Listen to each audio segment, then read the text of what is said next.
gedeelte. So ons is by die skriflesing, soos is verby die geloofsbelijdenis, soos is by die skriflesing. Filippense 2. Filippense 2 vers 1 tot 4 is daar sekere opdragte, julle kan dit gaan lees. Daardie opdragte se begronding kry ons in 'n sekere sin van vers 5 af tot vers 11. Laat dan die gesindheid wat daar in Christus Jesus was, ook in julle wees. Hoewel hy in die gestalte van God was, het hy gelykheid aan God nie beskou as iets om aan vas te klem nie, maar hy het homself daarvan leeggemaak, deur die gestalte van 'n slaaf aan te neem en aan mense gelyk te word. En toe hy in die vorm van 'n mens verskyn het, het hy homself verneder, deurdat hy gehoorsaam geword het tot die dood toe, ja, die dood aan die kruis. Daarom het die Here hom ook uitermate verhoog en aan hom die naam geskenk wat bo elke naam is, sodat in die naam van Jesus elke knie sal buig van diegene in die hemel en op die aarde en onder die aarde, en elke tong sal bely, Jesus Christus is die Here tot eer van God, die Vader. Tot sover lees ons saam. Wanneer hy aan die begin het, as dat ek dit noem, wanneer hy opdragte gee van hoe 'n mens die ander moet hoor ag as homself, wanneer dat 'n mens in liefde en eensgesindheid moet leef, dan het dit tot agtergrond die omstandighede binne die gemeente in Filippi, dat daar onenigheid was, dat daar verskille was en dat dit kon vererger het. Maar dit is nie waar ek gaan begin. Waar ek gaan begin is by die punt van vers 5. Laat ons dan, dat ek dit net mooi lees, dan die gesindheid wat daar in Christus Jesus was, ook in julle wees. Die gesindheid van Jesus Christus. Mense wat kerk toe kom, sien baie keer op daarteen. Veral in die ouer tyd, wanneer jy kerk toe gegaan het, het jy geweet dat 'n preek min of meer as volg gaan verloor. Dit gaan goed begin, maar kort voor lank gaan jy beskuldig word van 1001 oortredinge, en dan gaan dit aan die einde van die preek, gaan daar wel 'n stukkie genade boodskap wees. Maar dit het geoscilleer tussen hierdie swaarmoedige, verdoemende boodskap en dan, daar is genade, maar die genade was in aanhalingstekens het ek beleef en het ek gevoel. Nou kom jy en jy word gekonfronteer met 'n teksgedeelte uit Filippense 2. En jy lees dit en onmiddellik voel jy al klaar moedeloos, omdat jy weet intuïtief is jou gesindheid en my gesindheid nie van nature, die van om onderdanig te wees nie. Ons is gewoon nie soos die Here nie. Dit maak mense by voorbaat moedeloos. Nou wat maak ons met die feit dat allerweer sal mense, kommentatore vir jou sê, dat Filippense brief is die brief van blydskap. Dis die brief van vreugde. Waar kom die vreugde vandaan? Hoe kan ons bly wees in die kerk? Kerk is veronderstel om 'n plek te wees waar daar vreugde en blydskap is, dat ons sing, liefde bring verandering. Maar vir baie mense was die ervaring, en is dit partykeer nog steeds, dat dit 'n plek is van swaarmoedigheid. Ek kan verstaan dat in sekere kerke mense die ervaring het dat hulle die hele tyd op 'n manier gemanipuleer word, onderdruk word, in 'n toestand van slawerny gehou word. Ek kan dit verstaan, ek het dit beleef. Dit was vir my 'n krisis, verlok in my lewe, toe ek 'n jong mens was. Selfs toe ek begin studeer het in hierdie dinge, en ek het gesien met mense gepraat in gemeentes. Daar's altyd mense wat gereed staan om die sondes van ander te wil aanspreek. Dominee, jy moet meer oor die sonde praat. 'n vriend van my het onlangs vir iemand gesê, nou broer, sê vir my, watter sonde van jou wil jy hê moet ek vandag aanspreek? Watter sonde van jou kan ek mee begin? Julle weet ons wat die definisie van sonde. Dis om oor ander mense se verkeerdhede te skynai. Dis nogal 'n goeie een, né? Dis hoe baie mense oor sonde dink. En dan hoor ek al klare mense sê, ja, maar die Bybel sê, natuurlik, daar staan ook geskrywe, en ons vergeet dit gerieflikheidshalwe baie keer, daar staan geskrywe, en dan die Here self het gesê, daar staan ook geskrywe, en dit word nie gerelativeer nie, maar jy moet baie versigtig wees met hierdie dinge. Hoekom? Kom ek verduidelik dit. Daardie vers in vers 5, laat dan die gesindheid wat daar in Christus was, ook in julle wees. Daai teksvers se vertaling, en ek is nie van plan om die vertaling te verander nie, glad nie, maar daardie vertaling in die oorspronklike teks is nie 'n volledige vertaling. So alle vertalers moes, wanneer hulle dit vertaal het, interpreteer, wat is die bedoeling hiervan? Wat word hiermee gesê? En daarom is daar 'n verskeidenheid van moontlikhede. Want jy sien die dilemma is, as jy dit net lees in isolasie, dat die gesindheid wat daar in Christus was, moet ook in julle wees. As jy net dit lees, en jy kyk nie na die res van die teks wat daar gebeur nie, en jy hou nie rekening daarmee, dan word hierdie 'n nuwe wet.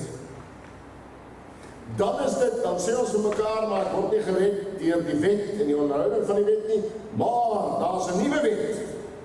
En dit is die wet van die nederigheid. Die wet van die selfopoffering.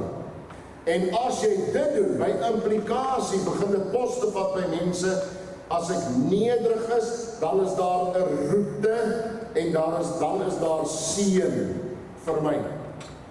So ek gaan kry, wanneer ek hierdie nuwe wet volg, want dit is soos Christus. So dan is Christus die eksemplaar, hy is die voorbeeld, en ek moet daar die voorbeeld navolg, en dis dit. Maar is dit moontlik? Dit hou nie rekening met die res van die teks.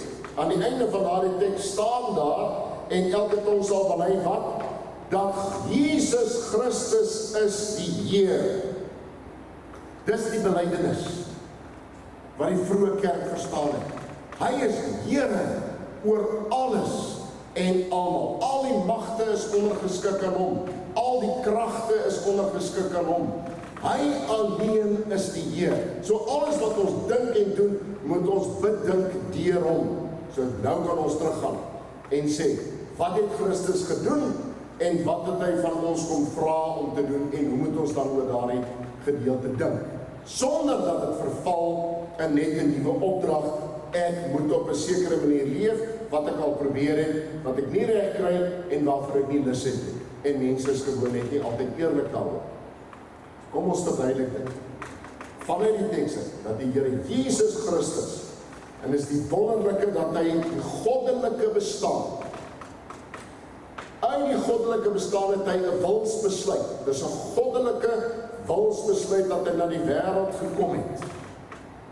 En hy het mens geword. Hy's volledig God en volledig mens. Daarmee omvat my uitspraak, my opmerking 'n reuse getal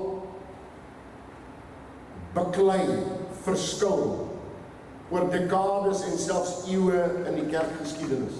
Want daar is baie mense wat geredelik sal sê dat hy 'n mens is, maar dat hy nie God is nie.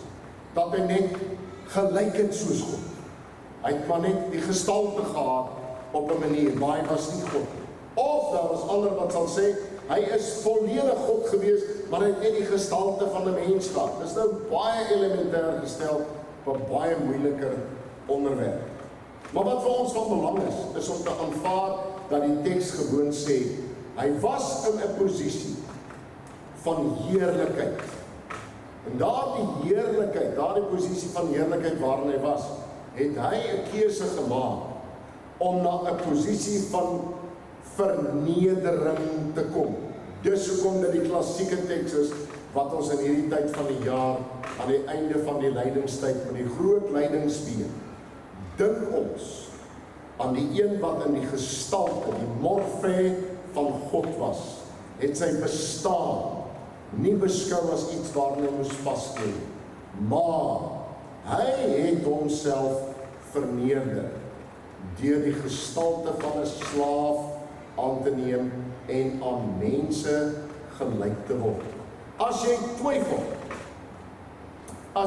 aan geloof, aan redding, aan saligheid, dan is dit een van die tekste waar jy toevlug na toe neem. Dat hy mens geword het, met my en jou geïdentifiseer het, dat hy ons by hom ingetrek het, ons is by hom inbegrepe. Daarom is hy nie net ver nie, hy het volledig mens geword, met ons geïdentifiseer. Daarom is daar 'n verbintenis tussen ons en Jesus Christus, ons verlosser. Dis ons troos dat hy dit gedoen het. Dit was sy plan om dit te doen. Ons gaan net terugkom na dieselfde gesindheid. En toe hy as mens verskyn het hy homself verder verneder. Hy was gehoorsaam tot in die dood, ja, die dood aan die kruis. Dis 'n besluit wat hy geneem het. Dit was 'n aktiewe wilsbesluit. Jesaja 14, as ek reg onthou, vers 14-15, dan is daar sprake van die Satan, wat gekies het, hy word aangehaal, dis natuurlik op 'n manier 'n verduideliking van wat gebeur het, van hoe hy homself gesien het, hoe hy sal homself verhoog, en hoe hy op 'n plek sal kom, waar hy die heerser is. Die hele tyd is dit die ondertoon, wanneer hy die Here Jesus versoek, die Satan die Here Jesus versoek, dan gee hy vir hom, dan sê hy vir hom, ek sal vir jou alle mag gee. Jy sal die regeerder wees oor koninkryke. Die roete om daar te kom, is om voor my die knie te buig. Dis hoe die Satan daarop. Maar dis nie hoe God daarop. Maar die Here Jesus Christus verneder homself, hy gee prys. Die ou dae het ons gepraat van die kenosis leer, die ontlediging van Jesus Christus. Hy was gehoorsaam, dit wat die Vader besluit het, dit wat hulle in die drie-eenheid besluit het. Hy was gehoorsaam tot in die dood, ja, die dood aan die kruis. Daarom het God hom tot die hoogste eer verhef en aan hom die naam gegee wat bo elke naam is. So die verheerliking van die Here Jesus, dis hoekom ons kan praat van blydskap. Kom ons, voor ons by onsself kom, moet ons eers bedink, wat het in Jesus Christus gebeur, want dis wat die teks ons leer. Hy is die Here. Aan die einde van die tyd sal alles en almal wat bestaan, hulle wat is en wat was, hulle wat nog gebore gaan word, almal sal dan begryp en dan moet aanvaar, dat hy is die Here. Hy is Heer. Kyk, dit is een van die redes hoekom dit so gevaarlik was om 'n Christen te wees in die antieke tyd.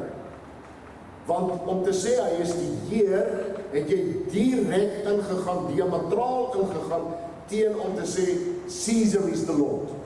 So dit was absoluut teenoor, dit was 'n vorm van anargie. Jy het in opstand gekom, jy was 'n opstandeling, as jy dit gesê het. Want dit is wat die Bybel vir ons leer. Dis waaroor gelowiges sing en bly is, dat in Jesus Christus is daar 'n Here. Daar's geen mag en geen krag in jou en my lewe wat groter en sterker is as die Here. Aan hom behoort alle mag in die hemel en op die aarde. Einde van Matteus, wanneer die hemelvaart plaasvind, word dit duidelik gesê.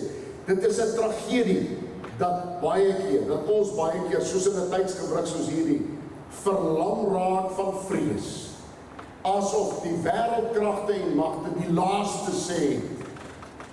Die een wat die laaste sê, is Jesus Christus. Dis die een wat mens geword het en wat verhoog is, wat sit aan die regterhand van die Vader. Aan hom is alle mag gegee. So dit is waar ons elke Sondag moet kan sing. Daarom werk die Christelike geloof so. Terwyl ek betraand sit met verlies, met terugslag, terwyl dit lyk asof dit onmoontlik is, en ons gaan nêrens kom nie, weet ek, dat die uitslag is klaar afgehandel. Dit het plaasgevind deur die kruis. So die kruis is op 'n manier 'n vreemde vorm van vernedering, maar ook verhoging. Baie mense het al gesê, hy word aan die kruis opgehang, sodat hy los kan kom van die aarde. Ons wil hom nie hê nie, die aarde verwerp hom. Maar hy pas ook nie in die hemel nie. Dis maar net 'n beeld wat mense gemaak het. Maar daar is nog wel iets daarvoor. Op 'n manier is dit die mens se beantwoording om hom te verhoog tot aan 'n kruis. Maar dit is 'n proses van vernedering. Maar juis deur dit, laat God dit alles ten goeie meewerk. Dan bewerkstellig hy presies dit wat hy wil bewerkstellig. Naamlik, dat hy die oorwinnaar word oor die magte en die kragte. Ek lees onlangs 'n artikel die afgelope week van het julle dit dalk gelees oor die tronke wat nou al hoe meer vol word. Het julle dit gelees? Wat is die rede? In Nieu-Seeland het ons dieselfde ding gehad, dat hulle die definisies begin verander en die hantering daarvan begin verander rondom family violence, family harm. Vir baie mense is dit 'n situasie waarin hulle vasgevang is, waar daar geen uitkoms in is. Die moorde wat gepleeg word, die aanrandings, die skade aan die kinders. Nou, en ek het na daai statistiek gaan kyk, die styging van die hoeveelheid mense wat tans aangehou word, wat in die verlede 'n ruim geleentheid sou gehad het om terug te gaan in die samelewing in. Ons sit met 'n geweldige krisis en dis magsbeheptheid by mense. Mense neem die reg in hulle eie hande. Daar's 'n uitstekende boek geskryf deur Truman, What's Wrong with the World. Julle kan dit gerus gaan lees. Dan gaan hanteer hy 'n hele spektrum van die aanloop hiervan. Hy gaan begin by Descartes en by 'n klomp ander mense. Maar gaan lees dit. Daar's 'n meer volledige een en daar's 'n dunner een wat meer verteerbaar is. Die hele kwessie oor die seksuele revolusie, alles kom ook daar na vore. Die feit van die saak is, mense dink vanuit hulle self. The self-expression, hoe ek die lewe sien, hoe ek dit verstaan. Die Bybel sê, daar's 'n openbaring. Deur die verlaging is hy die een wat verhoog is. En daarom behoort alle mag aan hom. Dis baie moeilik om vir iemand dit te verduidelik. Wat vasgevang is in omstandigheid by die werk, waar hulle so verneder word en geboelie word. As die afgelope tyd het ek met 1 of 2 mense met my daaroor gepraat, hoe hulle verskriklik verneder word. Op grond van geen goeie rede nie. Die magte en die kragte aan die werk in die samelewing maak dat hulle geensins troos kry dat daar 'n opgestaane Here is. So op 'n manier moet ons in die prediking vir mense sê, sien jy dit? Voel jy dit aan die lyf? Voel jy by wyse van Spreuke dit wat met jou gebeur op jou rug? Die slaaf wat jy kry, die pak slaaf wat jy kry. Maar ek wil net vir jou troos. Daar is 'n groter Here in beheer. Dan sal mense vir my tradisioneel sê, Dominee, dis wonderlik, ek weet, eendag in die hiernamaals gaan dit alles reggestel wees. Maar wat nou? Wat van nou? Dis die lewe van geloof. Dis die lewe van vertroue. Om elke dag aan te hou, getrou aan te hou, met die volle wete dat hy is in beheer. Maar ek bevind my in 'n situasie waar ek myself, I'm putting myself out there. Ek dien. Ek gaan nie die weg van die mense nie. Omdat, daar begin ons nou na die interpretasie terug te kom. Omdat hy die Here is. In dit wat hy in my alreeds bewerkstellig het, en dit is wat baie van die kommentatore ook beskryf. Hy het in my bewerkstellig 'n nuwe gesindheid, 'n nuwe mens wees. Ek is nuut gemaak in hom. Ek is nuut gemaak om op 'n sekere manier te leef. Dan kan ons verstaan dieselfde gesindheid. Bedink. Nou gaan dit oor die attitude. Bedink. Jou gesindheid moet wees soos die van Christus. Dit kom van Christus af. Dis nie iets wat jy probeer doen ten einde een of ander ideaal te bereik nie. Jy is die een wat aan Christus behoort. Jy is die een wat deur hom gered is. En omdat hy in en deur jou werk, kan jy kies en behoort jy te kies om soos Christus sake te hanteer. En dan sal mense sê, dit gaan van my min in die sak bring. Dit is so. Ek het eendag gestap waar in die weermag, ek gaan nie te veel detail gee nie, waar daar was konflik tussen my en iemand oor 'n ding.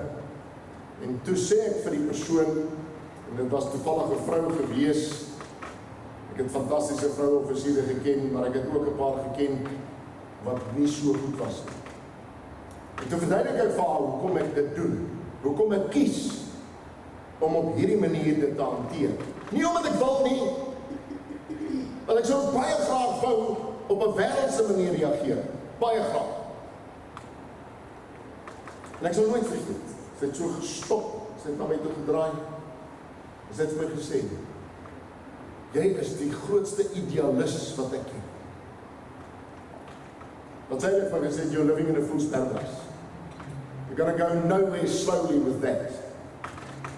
En ek wou vir haar sê, jy's reg, vanuit jou perspektief, kan ek verstaan, dat jy dit sê.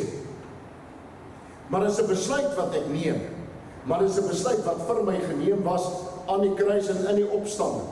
As ek aan die Here Jesus Christus behoort, dan is daar nie vir my al die opsies beskikbaar wat vir die wêreld beskikbaar is nie. Dan word ek gelei deur die Gees om op 'n sekere manier dinge te hanteer. Maar ek doen dit nie uit myself uit om iets te probeer bereik nie. Want wat het ek al gesien? Dat mense sê, ek was die minste. Ek het my bes gedoen.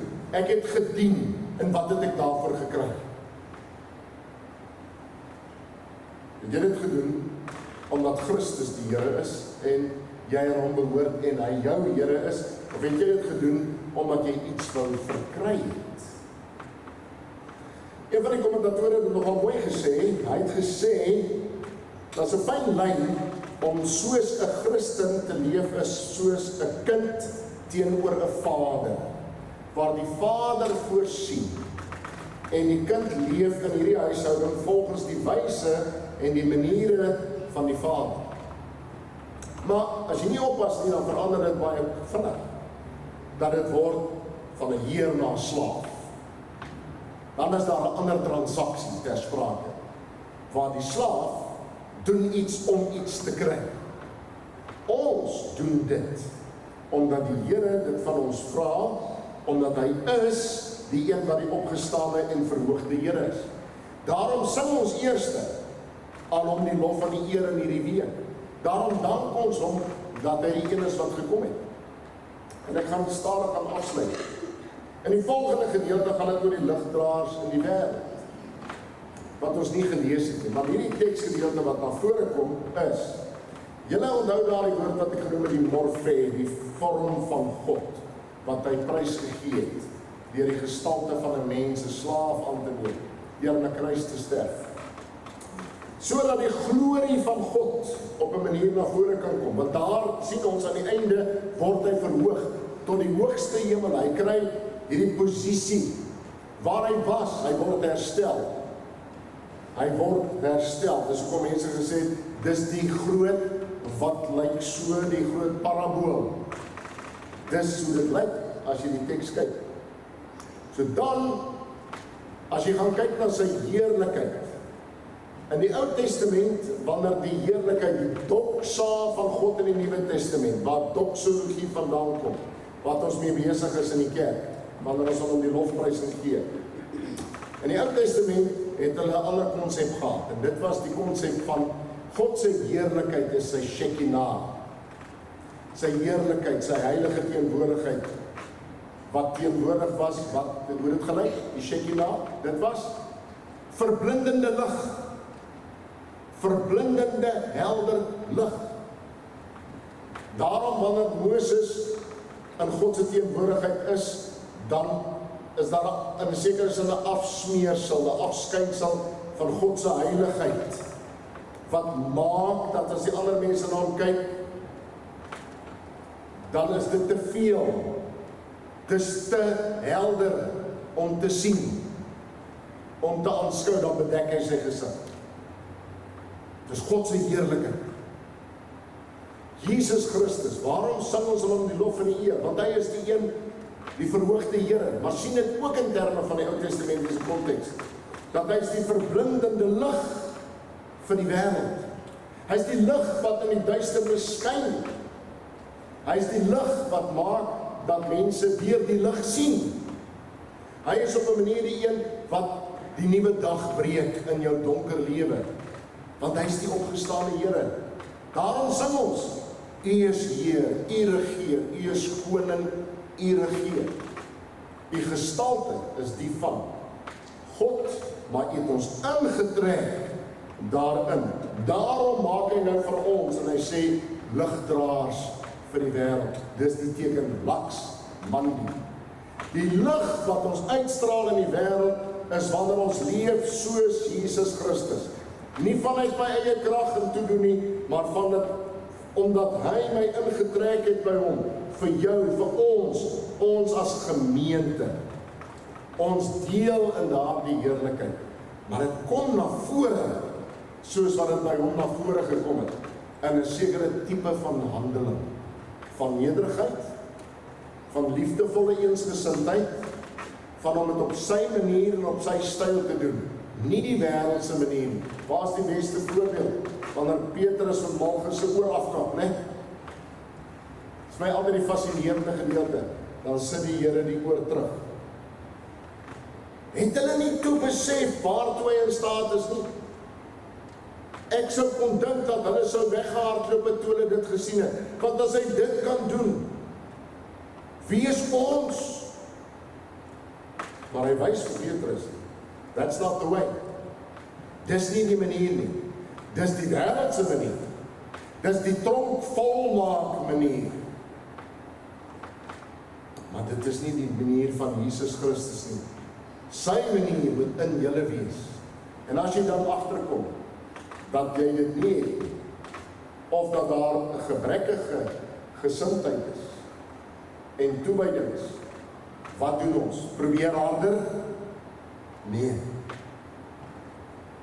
Jy bid.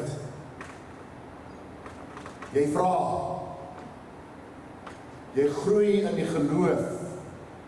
Here, vorm U my en maak my, dat ek 'n ligdraer kan wees. En veral wat jy nie doen, is om 'n speletjie te speel, en te sê, maar ek is bereid om hier prys te gee, maar ek wil geëer word. Dis nie van die Here. Kom ons wees ligdraers hierdie week, omdat ons iets gehoor het opnuut, van dat ons Here, die opgestane Here is, wat heers. Amen.